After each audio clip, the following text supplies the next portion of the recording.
Hello viewers, welcome back to பொற்செல்வியின் தமிழ் சமையல். Ration அரிசியில் நீர் உருண்டை எப்படி செய்கிறதுன்னு பார்க்கலாம். இதுக்கு 2 கப்பு பச்சரிசியை 2 மணி நேரம் 2 கப்பு தண்ணி ஊற்றி ஊற வைப்போம்.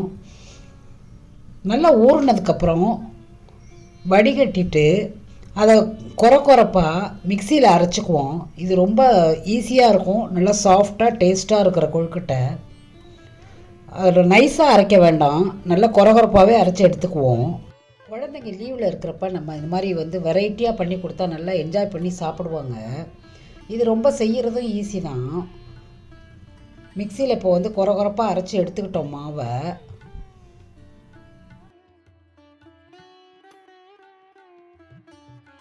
இந்த அளவு இந்த கன்சிஸ்டன்சியில் இருந்தால் ஓகே தான். ஏன்னா இதில் மேற்கொண்டு நம்ம தண்ணி ஊற்ற போகிறோம். இப்போ ஒரு வாணலி எடுத்துப்போம், அதில் ஒரு 2 ஸ்பூன் நெய் விட்டுப்போம். கடுகு ஒரு 1/4 டீஸ்பூன் போட்டுப்போம். இது நல்லா பொரியட்டும். எப்போதுமே கடுகு தாளிக்கிறப்போ முதல்ல கடுகு நல்லா பொரிஞ்சால் தான் வாசனையாக இருக்கும் எந்த ஐட்டமாக இருந்தாலும். 1 டீஸ்பூன் உளுத்தம்பருப்பு போட்டுப்போம். 2 டீஸ்பூன் கடலைப்பருப்பு போட்டுப்போம். கடலைப்பருப்பு நல்ல ஒரு ப்ரோட்டீன், அதனால் எப்போதுமே 2 டீஸ்பூன் போட்டுக்கலாம். இது எல்லாமே கோல்டன் ப்ரௌனாக பொரியட்டும். இது பொரிஞ்சதுக்கப்புறம் ஒரு 2 வரமிளகாய் போட்டுப்போம். கொஞ்சம் கருவேப்பிலை போட்டுப்போம். வரமிளகாய் கூட வேணுங்கிறவங்க இன்னும் பச்சை மிளகாயும் போட்டுக்கலாம், வரமிளகாயும் போட்டுக்கலாம். நான் இப்போ பச்சை மிளகாய் ரொம்ப போடலை. இன்னும் பொடியாக பச்சை மிளகாய் கட் பண்ணி போட்டால் கூட டேஸ்ட்டாக தான் இருக்கும். கொஞ்சம் பெருங்காயம் போட்டுக்கலாம். காரம் நிறையா வேணுங்கிறவங்க நிறையா போட்டுக்கலாம். இப்போ ஒரு 3 கப்பு தண்ணி விட்டுக்குவோம். நம்ம 2 கப்பு அரிசி எடுத்ததுனால 3 கப்பு தண்ணி ஊற்றணும். அதாவது 1.5 பங்கு தண்ணி ஊற்றி நம்ம அந்த அரைச்ச விழுத இதில் போட்டு நல்லா ஒட்டாத பதத்துக்கு கிண்டி எடுத்துக்கணும். இதுக்கு தேவையான அளவு உப்பு போட்டுக்கலாம். ஒரு 1/4 கப்பு துருவின தேங்காய் போட்டுக்கலாம். தேங்காய் இன்னும் அதிகமாக வேணும்னாலும் போட்டுக்கலாம். ஒரு 1/4 கப்பு பல்லாக நறுக்கின தேங்காயும் சேர்த்துக்கிட்டேன். ஏன்னா இதுதான் நம்ம வாயில் மெல்றப்ப டேஸ்ட்டாக இருக்கும். இது நல்லா கொதிக்கட்டும். கொதித்ததுக்கப்புறம் நம்ம அரைச்ச விழுத அதில் தூக்கி ஊற்றி நம்ம கைவிடாமல் கிண்டணும். கொஞ்சம் அடி பிடிச்சிக்கும், அதனால் நம்ம கைவிடாமல் கிண்டணும். இந்த ரேஷன் பச்சரிசியில் நிறையா வெரைட்டி பண்ணலாம். கீழே டிஸ்கிரிப்ஷன் பாக்ஸில் ஒரு 2-3 ரெசிபி கொடுத்துருக்கேன், அதையும் செஞ்சு பாருங்கள். இப்போ இது நல்லா கிண்டினதுக்கப்புறம் நல்லா சாலிடாக வந்துடும். அது மாதிரி பேனில் ஒட்டாமல் வரும். அப்போ தான் நம்ம உருட்டுறதுக்கு வசதியாக இருக்கும்.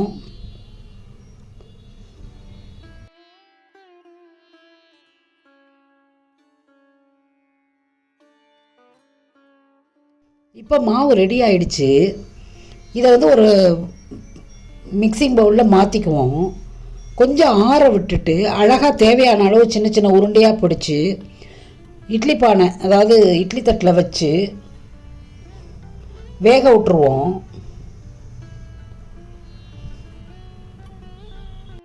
இந்த நீர் உருண்டையில் நம்ம சத்து அதிகமாக சேர்க்கணும்னு நினச்சோம்னா பொட்டுக்கடலை இல்லைன்னா கடலை, தேங்காய் பூ, இன்னும் எதாவது வேணுமோ கேரட்டு துருவல் கூட இதில் ஆட் பண்ணிக்கலாம். நம்ம குழந்தைங்களுக்கு எப்படியெல்லாம் நம்ம சத்து சேர்க்கணும்னு நினைக்கிறோமோ அதை இதில் சேர்த்து வேக வச்சு கொடுத்தா அவங்க ஒன்றும் வேணான்னு சொல்லாமல் சாப்பிட்ருவாங்க. ஏன்னா இது ரொம்ப சாஃப்டாக டேஸ்ட்டாக சுட சுட சாப்பிட்றப்ப ரொம்ப நல்லாயிருக்கும். குழந்தைங்களுக்கு வேணான்னே சொல்ல மாட்டாங்க. இந்த மாவு கிளறப்ப முளைவிட்ட பாசி பயிறு கூட இதோட சேர்த்துக்கலாம், இன்னும் நியூட்ரிஷன் அதிகமாகும் குழந்தைங்களுக்கு. இப்போது இட்லி பானையில் உள்ள தண்ணி கொதித்ததுக்கப்புறம் இந்த தட்டை எடுத்து அது மேலே வச்சு ஒரு 5 நிமிஷம் வேக விட்டாலே ஈஸியாக வெந்துடும். ஏன்னா இது ஏற்கனவே வெந்த மாவுங்கிறதுனால குயிக்காக இது வெந்துடும். பாருங்கள், நமக்கு கொழுக்கட்டை ரெடி ஆகிடுச்சு. நல்ல டேஸ்டான நீர் உருண்டை நமக்கு ரெடி ஆகிடுச்சு. நல்லா லீவில் குழந்தைங்க நல்லா மாலை நேரத்தில் நல்லா சூடாக என்ஜாய் பண்ணி சாப்பிடுவாங்க.